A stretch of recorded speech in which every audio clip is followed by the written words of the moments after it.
Mark Twain कहते हैं कि पब्लिक स्पीकिंग के डर को दूर करने का एकमात्र तरीका लोगों के सामने बोलना।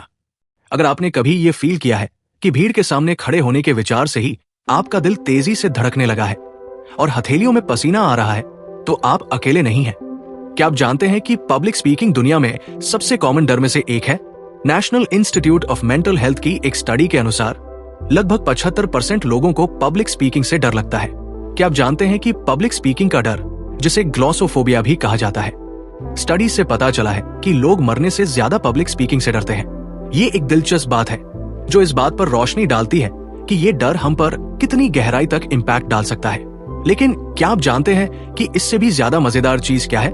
ऐसे लोगों की काउंटलेस कहानियां हैं जिन्होंने इस डर का डटकर सामना किया और जीते। कई फेमस और सक्सेसफुल लोग भी अपनी लाइफ में कभी न कभी पब्लिक स्पीकिंग से डरते रहे हैं। एग्जाम्पल के लिए स्टीव जॉब्स, बिल गेट्स और ओपरा विनफ्रे सभी ने एक्सेप्ट किया कि सक्सेसफुल होने से पहले वे पब्लिक स्पीकिंग से डरते थे। परिचय।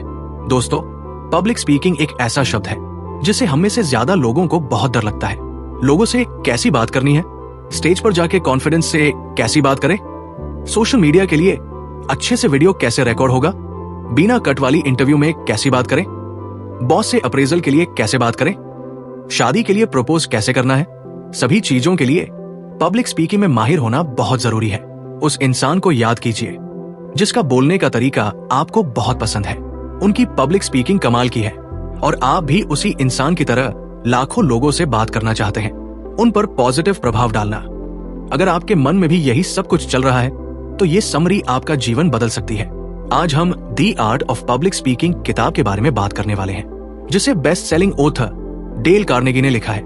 इस किताब को अच्छे से समझने के लिए हमने इसको 12 चैप्टर्स में डिस्कस किया है, तो चलिए फिर एक एक करके सबको डिटेल में समझते हैं। चैप्टर 1, लोगों के सामने बोलना। पब्लिक स्पीकिंग एक ऐसा तरीका है जिसके जरिए आप अपने दिल की बात दूसरे लोगों से कह सकते हैं। पहले के जमाने में जब लोग मिल नहीं पाते थे तो वो लिखकर अपनी दूसरों तक पहुंचाया करते थे। सबसे पहले ये तरीका आज से लगभग 450 साल पहले इजिप्ट में आया था, जब लोग एक दूसरे को लिखकर अपनी बातें बताया करते थे। लेकिन समय के साथ साथ लोगों ने भाषा सीखी और फिर उस भाषा को इस्तेमाल करके अपनी बात दूसरों तक पहुंचाना सीखा। इस प्रोसेस को कॉन्वर्सेशन कहते हैं। पब्लिक स्पीकिंग इससे अलग होती है। जब आप किसी एक इंसान से बात करते हैं तो उसे कॉन्वर्सेशन कहते हैं। जब आप बहुत लोगों के सामने कोई बात कहते हैं तो उसे पब्लिक स्पीकिंग बोलते हैं। जब आप किसी के साथ कॉन्वर्सेशन में हैं तो जो आपके मन में जो है उसे बोल सकते हैं और प्लानिंग की कोई खास जरूरत नहीं पड़ती, और आप अपने डेली के आम बोलचाल वाले शब्दों का भी इस्तेमाल कर सकते हैं। पब्लिक स्पीकिंग में आपको पहले से प्लानिंग करनी होगी कि क्या बोलना है और कैसे बोलना है। यहाँ पर आम बोलचाल के शब्दों की जगह फॉर्मल लैंग्वेज का इस्तेमाल करना होता है। पब्लिक स्पीकिंग करते समय यहाँ पर कुछ बातें हैं जो हमें ध्यान रखनी चाहिए। अपनी ऑडियंस के आर्ग्यूमेंट और उनके फीडबैक को समझना होगा। हम ऐसा नहीं कर सकते कि अपनी बातें बताते जाएं और ऑडियंस की एक भी न सुने। ऐसे में ऑडियंस आपकी स्पीच से अपना इंटरेस्ट खो देगी। इसके लिए अपनी ऑडियंस से टाइम टू टाइम फीडबैक लेते रहें। ऑडियंस के साथ इमोशनली जुड़कर अपनी बातों को फैक्ट के साथ रखें। जो भी मैसेज अपनी स्पीच के जरिए देना चाहते हैं वो ऑडियंस तक क्लियरली पहुंचाएं। चैप्टर 2, एथिक्स और पब्लिक स्पीकिंग। पब्लिक स्पीकिंग का गोल लिसनर से मनचाहा रिस्पॉन्स लेने का है, लेकिन किसी भी कीमत पर नहीं। मतलब अगर लिसनर्स को आपकी बात पसंद आई है तभी तो वो आपके लिए तालियां बजाएंगे। आप उनसे जबरदस्ती ताली नहीं बजवा सकते हैं। पब्लिक स्पीकिंग एक पावर की तरह है, इसलिए इसके साथ बहुत सी जिम्मेदारियां भी जुड़ी होती है। एक पब्लिक स्पीकर होने के नाते आपका फर्ज है कि लोगों को सही चीजें बताएं, लेकिन कुछ लोग इसका गलत इस्तेमाल करते हैं और पैसे या फिर किसी दूसरी चीज के लालच में अपनी स्किल का गलत फायदा उठाते हुए लोगों को गलत नॉलेज दे देते हैं। लोगों को अपनी बातों से मैनिपुलेट करके अपने मकसद के लिए लोगों को हां मनवा लेते हैं। पब्लिक स्पीकिंग का एथिक्स कहता है कि अगर आपको कोई चीज नहीं आती या आपको किसी सब्जेक्ट के बारे में कुछ खास जानकारी नहीं है तो दूसरे को न बताएं और पहले खुद सीखें फिर दूसरों को बताएं, और झूठ कभी ना बोले। चैप्टर 3, सुनना। जब आप पहली बार लिसनिंग शब्द सुनते हैं तो आपके मन में क्या आता है? शायद आप सोचते होंगे कि इसका मतलब सुनना होता है, लेकिन नहीं। लिसनिंग और हियरिंग दोनों अलग अलग शब्द हैं। लिसनिंग का मतलब होता है किसी भी चीज को सुनना, समझना और फिर उसके ऊपर अपना रिएक्शन देना। वहीं पर दूसरे शब्द हियरिंग का मतलब होता है सिर्फ किसी चीज को सुनना और जो मन में आए रिएक्शन दे देना। इन दोनों ही शब्द का मतलब अलग अलग होता है। जब आप किसी से बात कर रहे हैं उनकी बातें सुन रहे हैं तो आप उसे हियरिंग बोलेंगे, जहां पर आप अपनी बात बोल रहे हैं और सामने वाले की बात भी सुन रहे हैं। जब पब्लिक स्पीकिंग करते हैं या फिर आप एक ऑडियंस के तौर पर एक पब्लिक स्पीकर के सामने बैठते हैं, तब आप लिसनिंग करते हैं। मतलब हर छोटे छोटे शब्द को, हर छोटी छोटी चीज को अपने दिमाग में रखते हैं, उसको समझने की कोशिश करते हैं और उसके बाद अपना रिएक्शन देते हैं। अच्छा स्पीकर बनने के लिए सबसे पहले अच्छे लिसनर बने। रिसर्च में पता चला है कि जो हम सुनते हैं उसका सिर्फ 50% ही याद रख पाते हैं। ऐसा इसलिए क्योंकि हम अक्सर सुनने से पहले अपनी बात रखना चाहते हैं, जिसकी वजह से हमारा दिमाग 2 दिशाओं में बंट जाता है और किसी भी एक चीज पर 100% ध्यान नहीं लगा पाते। इसलिए एक अच्छा पब्लिक स्पीकर बनने के लिए यह बहुत जरूरी है कि अपनी ऑडियंस की बात अच्छे से समझे। इसलिए जब कभी भी आपकी ऑडियंस आपसे कुछ बोले तो आपको बिल्कुल चुप हो जाना है, ताकि आप उनकी बात को अच्छी तरीके से समझ पाए, न कि सिर्फ अपनी बात बोलते रहें और उनकी बात भी ना समझ पाए। या फिर आप अगर एक ऑडियंस के रूप में जा रहे हैं तो अपने पब्लिक स्पीकर की बात को पहले सुने, उसके बाद अपनी बात कहें, ताकि आप दोनों ही एक दूसरे को अच्छे से समझ सके। चैप्टर 4, स्पीच देने का पहला तरीका। एक पब्लिक स्पीकर के लिए उसकी पहली स्पीच बहुत क्रिटिकल होती है। जब आप अपनी पहली स्पीच देने जा रहे हो तो ऑडियंस से एक पब्लिक स्पीकर बनने जा रहे हैं और आपको अभी बिल्कुल भी एक्सपीरियंस नहीं है। इसलिए यहाँ पर ऑथर ने कुछ तरीके बताए, इन्हें आपको अपनी पहली स्पीच के लिए अपनाएं। ऑडियंस से बातचीत करना। अपनी ऑडियंस से बात करें, क्योंकि अगर आप जाते ही अपने टॉपिक के साथ शुरू हो जाएंगे तो किसी को भी मजा नहीं आएगा और कोई भी आपकी स्पीच में इंटरेस्ट नहीं लेगा। शुरुआत के 2 या 3 मिनट ऑडियंस से बात करने और उनसे उनके हालचाल पूछने से और उनसे उनके यहाँ आने का पर्पस पूछने से उन्हें आपका बिहेवियर पसंद आएगा और वो आपके शब्दों को ध्यान से सुनना और समझना चाहेंगे। टॉपिक पर फोकस करना। अपनी ऑडियंस से बात करने के बाद टॉपिक पर पूरा फोकस करें। धीरे धीरे लोगों को अपने टॉपिक के बारे में बताएं, लेकिन जितना जरूरी हो उतना ऑडियंस को बताएं। अगर आपका टॉपिक साइंस से जुड़ा है और आपने लोगों को डेली लाइफ के साइंस से कुछ ज्यादा ही डीप साइंस के बारे में बता दिया, तो लोग आपकी बातों में इंटरेस्ट नहीं लेंगे और उनका इंटरेस्ट उसी वक्त आपकी स्पीच में से खत्म हो जाएगा। लोगों को अपनी बातों से जोड़े रखें। अपनी बातों में आम बोलचाल के फॉर्मल शब्दों का इस्तेमाल करें, हैवी शब्दों का इस्तेमाल न करें, ताकि हर कोई उसे समझ पाए और ऑडियंस आपके साथ जुड़ी रहे। अपनी स्पीच को ऑर्गेनाइज करें। अपनी स्पीच को पूरी तरह प्लान करके बोले।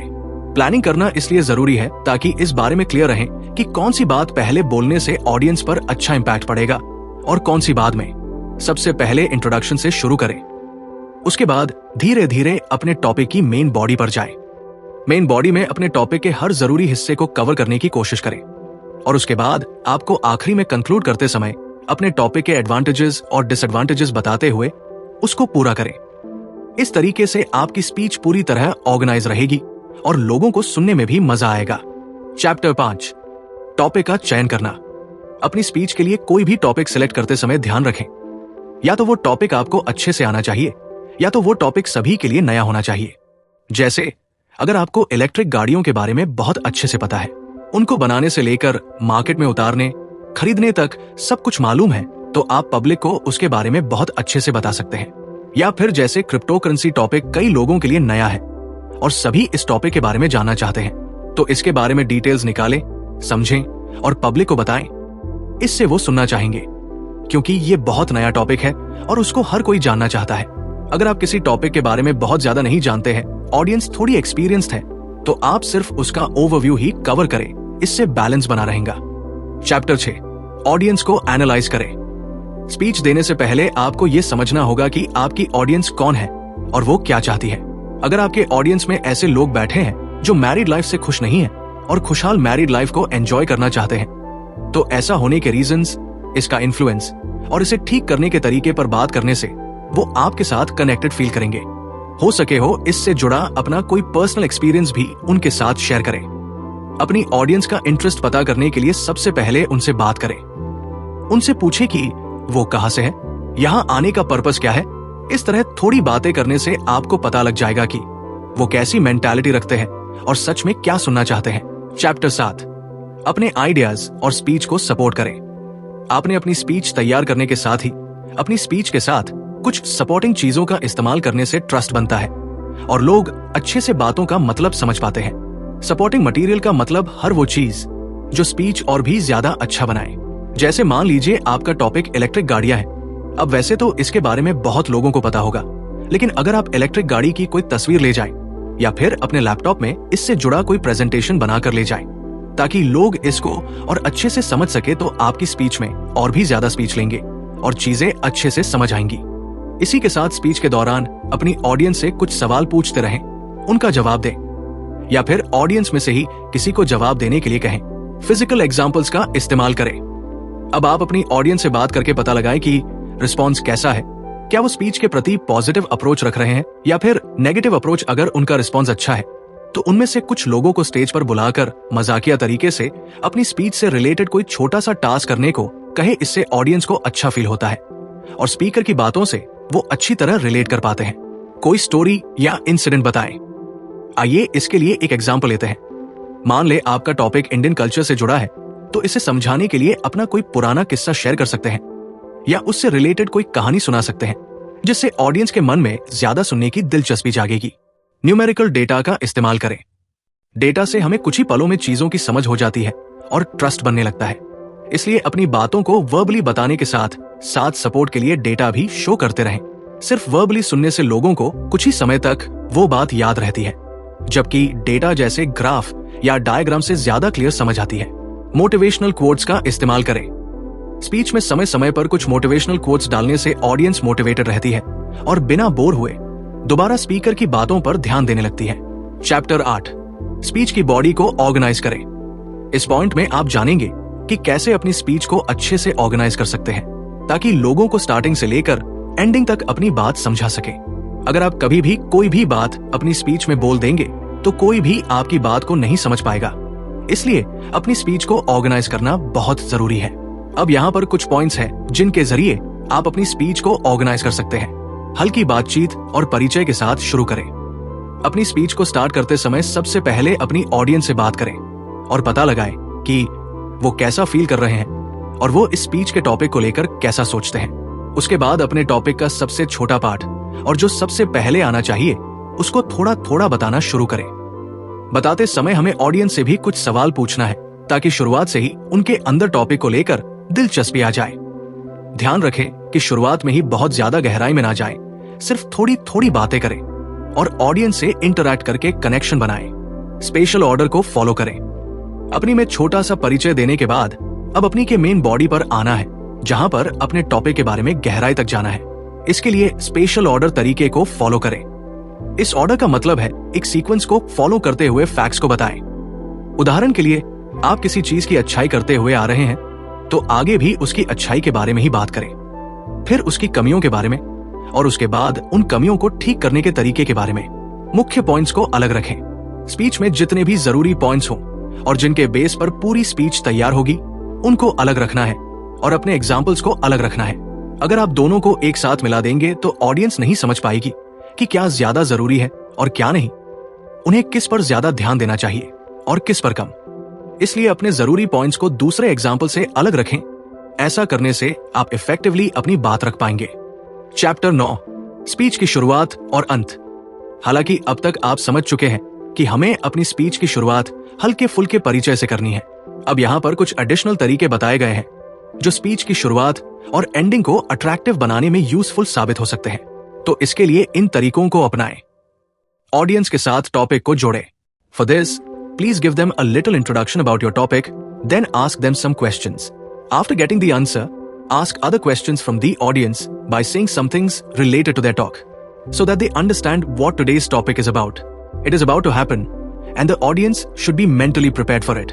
इसके लिए अपने टॉपिक के बारे में उनको थोड़ा परिचय दे, फिर उनसे कुछ सवाल पूछें और जवाब मिलने के बाद उनकी बातों से रिलेटेड कुछ बातें कहकर ऑडियंस में से किसी और से अगला सवाल पूछें, ताकि वो ये समझ जाए कि आज का टॉपिक किस बारे में होने वाला है और ऑडियंस इसके लिए मेंटली प्रिपेयर हो जाए। कोटेशन के साथ शुरू करें। परिचय के बाद सबसे पहले किसी फेमस लाइन या फेमस कोटेशन के साथ अपनी बात को शुरू करना है, जिससे लोग मोटिवेटेड फील करें और स्पीच में दिलचस्पी लेने लगे। स्टोरी बताएं। बचपन से ही हमें कहानी सुनना पसंद है। स्टोरी से सीखी गई बात डायरेक्ट हमारे सबकॉन्शियस माइंड में चली जाती है। इसलिए परिचय देने के बाद और एक मोटिवेटेड लाइन कहने के बाद अब ऑडियंस को स्पीच से रिलेटेड कोई इंसिडेंट या कहानी सुनाएं। ऑडियो इक्विपमेंट या विजुअल एड्स का इस्तेमाल करें। अब अपनी ऑडियंस को कहानी सुनाने के बाद अब हम अपनी स्पीच की मेन बॉडी पर आ चुके हैं, जहां अपनी स्पीच के बारे में बता रहे हैं। इस दौरान अपनी बातों को सिर्फ बोलकर समझाने की बजाय उससे जुड़े फोटोज या वीडियोस दिखाएं। अपनी स्पीच को समराइज करें। अब आप अपनी आधे से ज्यादा स्पीच को खत्म कर चुके हैं और अब आपको एंडिंग की तरफ बढ़ना है। इसलिए अब आप अपनी स्पीच को धीरे धीरे कम करना शुरू करें और ऑडियंस से और ज्यादा सवाल पूछना शुरू करें, ताकि उनको समझ आ जाए कि आप स्पीच खत्म होने वाली है और उसी हिसाब से आपको जवाब भी दे पाए। ऐसा करने से आप अपने स्पीच के एंड को भी एंजॉयबल बना सकते हैं। क्वोटेशन और गुड लक के साथ खत्म करें। आप अपनी स्पीच को खत्म करने के बाद आपको शुरुआत की तरह दोबारा एक मोटिवेटेड कोटेशन देना है, ताकि लोग जाते समय भी मोटिवेटेड फील करें और उनको गुड लक विश करें, ताकि वो आपके लिए अपने मन में एक अच्छी इमेज लेकर जाए और अगली बार दोबारा आपकी स्पीच में आने के लिए तैयार रहें। Chapter 10, speech outlining. अभी तक हमने देखा कि ऑडियंस के सामने स्पीच को कैसे बोलेंगे। अब आप जानने वाले हैं जब आप अपने लिए स्पीच लिख रहे हो तो किन किन बातों का ध्यान रखना है और हम स्पीच कैसे लिख सकते हैं ताकि उसमें कोई गलती ना हो और वह एक एक्साइटिंग स्पीच बन पाए। एक अच्छी स्पीच लिखने के लिए यहाँ पर कुछ पॉइंट्स दिए गए हैं। तैयारी का आउटलाइन। जब कोई स्पीकर स्टेज पर जाकर बोलते हैं तो वो सिर्फ एक पेपर पर ऐसे नहीं लिखी होती, उसके बारे में सब लिखा होता है कि कब कौन सी लाइन बोलनी है, क्या परिचय है, क्या मेन बॉडी है और क्या एंडिंग है, कब किस चीज का एग्जाम्पल देना है, कब ऑडियंस से कौन सा सवाल पूछना है और कहां पर दोबारा बोलना है। इसी प्रोसेस को हम प्रेपरेशन आउटलाइन बोलते हैं। अब देखते हैं कि आप आउटलाइन प्रेपरेशन कैसे कर सकते हैं। अपनी स्पीच के स्पेसिफिक पर्पस के बारे में क्लियर रहें। इसके लिए आपको यह ध्यान रखना है कि अपनी स्पीच के सबसे जरूरी पॉइंट्स यानी मेन बॉडी में क्या देना है, या फिर इसको एक और तरीके से समझ सकते हैं कि हमें अपने स्पीच का टाइटल क्या रखना है। हमारी स्पीच किस चीज पर होने वाली है हमें वो लिखना है। जैसे अगर स्पीच किसी देश के ऊपर है तो सबसे पहले उस देश का नाम लिखना है और ऑनलाइन या जितने भी रिसोर्सेस आपके पास है वो सब कुछ निकालना है। ये हमारे पहले स्टेप का हिस्सा है, जहां पर हमें ये डिसाइड करना है कि स्पीच का क्या टाइटल होगा और स्पीच इस टॉपिक पर होगी। इंट्रोडक्शन, बॉडी और कंक्लूजन को पहचान ले। अब अपनी स्पीच का टाइटल डिसाइड करने के बाद आपको देखना है कि स्पीच के हमें परिचय में कौन सा हिस्सा डालना है, बॉडी में कौन सा हिस्सा डालना है और स्पीच को खत्म करते हुए कौन सा हिस्सा डालना है। क्योंकि अगर ये अच्छे से डिसाइड नहीं करेंगे कि हमें कब क्या बोलना है तो हमारी पूरी स्पीच आगे पीछे हो सकती है और ऑडियंस को कुछ भी समझ नहीं आएगा। ऑडियंस के बीच में दिलचस्पी बनाकर रखने के लिए हर चीज को एक सही समय पर बोलना होगा ताकि वो उसे समझ सके। सिंबल का इस्तेमाल करें। पूरी स्पीच में एक फ्लो को बनाए रखें। ऐसा ना हो कि आप पहले कुछ और बोल रहे हैं और बाद में कुछ और बोलने लग जाए, जिसकी वजह से हमारी बात हमसे ही गलत हो जा और ऑडियंस दिलचस्पी छोड़ दे।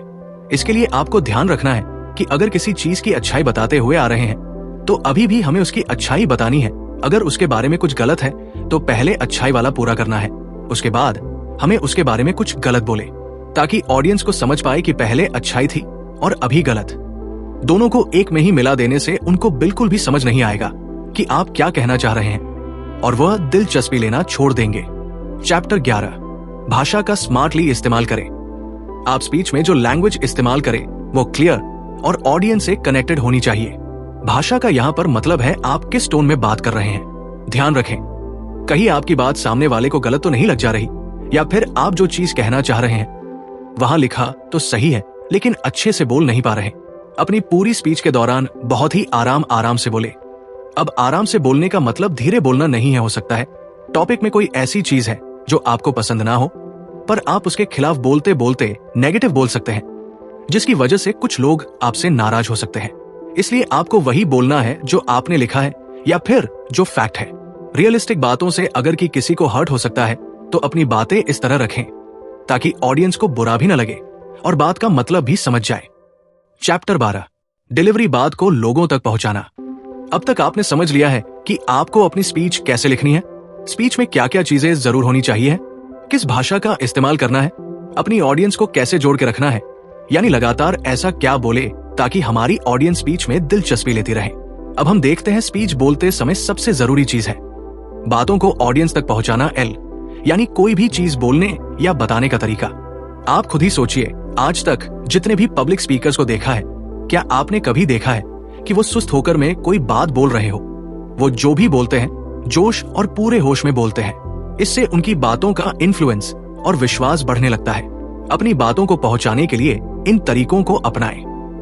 आपका वेशभूषा, पर्सनल अपीयरेंस, यानी कोई भी इंसान किस तरीके से आपके सामने आता है, आप सोच कर देखिए। अगर आप स्पीच के लिए सिर्फ शॉर्ट्स और टी शर्ट पहन के स्टेज पर जा रहे हैं, तो क्या सामने वाला इंसान आपको सीरियस लेगा या फिर वो आपकी बात पर विश्वास करेगा? नहीं, क्योंकि आप उसके सामने उस तरीके से अपीयर नहीं हुए जिस तरीके से वो चाहता था। यानी जब कभी भी एक पब्लिक स्पीकर के बारे में सोचते हैं, तो सूट बूट पहना एक सज्जन इंसान हमारे दिमाग में आता है। तो आप भी हमेशा वही सज्जन इंसान बनकर अपनी स्पीच के लिए जाएं, या एटलीस्ट फॉर्मल कपड़े पहने। इशारे, स्पीच के दौरान स्पीकर के हाथ और कंधों की मूवमेंट। सूट पहनकर तैयार तो होने से पहली चीज सही हो गई है। अब दूसरी स्किल पर ध्यान देने के लिए अपने बॉडी पोस्चर और हाथों के एक्शन का ख्याल रखें। स्पीच के हिसाब से अपने बॉडी मूवमेंट को बदलते रहें। जैसे सिर्फ एक चेयर पर बैठकर मोटिवेशनल स्पीच देने की बजाय मोटिवेशनल स्पीच को खड़े होकर, लोगों के साथ मिलकर अपने पूरे हाथ खोलकर, उनसे कुछ सवाल पूछकर, उसके कुछ जवाब देकर अपनी स्पीच बोलेंगे तो ऑडियंस को दिलचस्पी आएगी। वे आपकी बात समझ पाएंगे और विश्वास कर पाएंगे। आंखों में देखना, तीसरी सबसे ज्यादा जरूरी चीज है आंखों का कनेक्शन। आप स्पीच देते समय कहां देख रहे हैं, यह आपके ऑडियंस पर इफेक्ट डालने में इंपॉर्टेंट रोल अदा करता है। ध्यान दें, कहीं किसी दीवार, पंखे या किसी दूसरे पब्लिक स्पीकर को तो नहीं देख रहे। अगर ऐसा देख रहे हैं तो ये नर्वसनेस को शो करता है। ये दिखाता है कि आपके अंदर कॉन्फिडेंस की कमी है।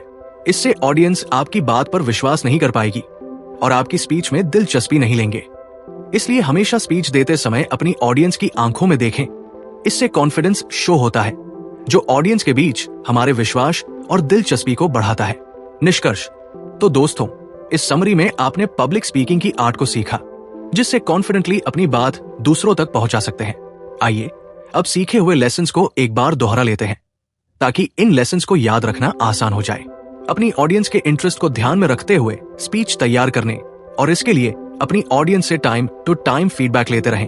एक पब्लिक स्पीकर होने के नाते आपका फर्ज है कि लोगों को सही चीजें बताएं। अच्छा स्पीकर बनने के लिए सबसे पहले अच्छे लिसनर बने। लोगों को अपनी बातों से जोड़े रखें। अपनी बातों में आम बोलचाल के फॉर्मल शब्दों का इस्तेमाल करें। अपनी स्पीच को पूरी तरह प्लान करके बोले। प्लानिंग करना इसलिए जरूरी है ताकि इस बारे में क्लियर रहें कि कौन सी बात पहले बोलने से ऑडियंस पर अच्छा इंपैक्ट पड़ेगा और कौन सी बाद में। अपनी स्पीच के लिए कोई भी टॉपिक सिलेक्ट करते समय ध्यान रखें, या तो वो टॉपिक आपको अच्छे से आना चाहिए या तो वो टॉपिक सभी के लिए नया होना चाहिए। आपने अपनी स्पीच तैयार करने के साथ ही अपनी स्पीच के साथ कुछ सपोर्टिंग चीजों का इस्तेमाल करने से ट्रस्ट बनता है और लोग अच्छे से बातों का मतलब समझ पाते हैं। इसलिए एग्जाम्पल्स, स्टोरी, डेटा या मोटिवेशनल कोट के जरिए अपनी स्पीच को सपोर्ट करते रहें। हल्की बातचीत और परिचय के साथ शुरू करें। ऑडियंस के साथ टॉपिक को जोड़ें। परिचय के बाद सबसे पहले किसी फेमस लाइन या फेमस कोटेशन के साथ अपनी बात को शुरू करना है, जिससे लोग मोटिवेटेड फील करें और स्पीच में दिलचस्पी लेने लगे। अपनी स्पीच के स्पेसिफिक पर्पस के बारे में क्लियर रहे। इंट्रोडक्शन, बॉडी और कंक्लूजन को लेबल दे, ताकि ऑडियंस को यह क्लियर रहे कि कब इंट्रोडक्शन बताया जा रहा है, कब मेन बात और कब एंडिंग हो रही है। अपनी बातों को अच्छी तरह समझाने के लिए सिंबल का इस्तेमाल करें। अपनी बातों को पहुंचाने को बेहतर बनाने के लिए फिजिकल अपीयरेंस, इशारों का ख्याल रखें और ऑडियंस से आई कांटेक्ट बनाकर बात करें। The art of public speaking किताब की समीक्षा। डेल कार्नेगी द्वारा लिखित the art of public speaking प्रभावी कम्युनिकेशन पर एक टाइमलेस कृति, मास्टरपीस है। वर्षों के अनुभव से ली गई कार्नेगी की इनसाइट्स महत्वाकांक्षी ऑरेटर्स के लिए अमूल्य मार्गदर्शन प्रदान करती है। किताब में आत्मविश्वास निर्माण, ऑडियंस की सहभागिता और पर्सुएसिव तकनीकों जैसे विषयों को शामिल किया गया है, जिससे इसे अपने पब्लिक में बोलने के स्किल में सुधार करने के इच्छुक किसी भी व्यक्ति के लिए अवश्य पढ़ना चाहिए। किताब आत्मविश्वासन और एलोक्वेंस को बढ़ावा देने, तैयारी, अभ्यास और सहानुभूति के महत्व पर जोर देती है। हालांकि शैली में थोड़ा पुराना है, किताब के प्रिंसिपल्स आज की प्रेजेंटेशंस और भाषणों की दुनिया में प्रासंगिक, रेलेवेंट बने हुए हैं। संक्षिप्त शब्दों में इसे पब्लिक स्पीकिंग की कला में महारत हासिल करने वालों के लिए एक आवश्यक रिसोर्स के रूप में डिस्क्राइब किया जा सकता है। धन्यवाद।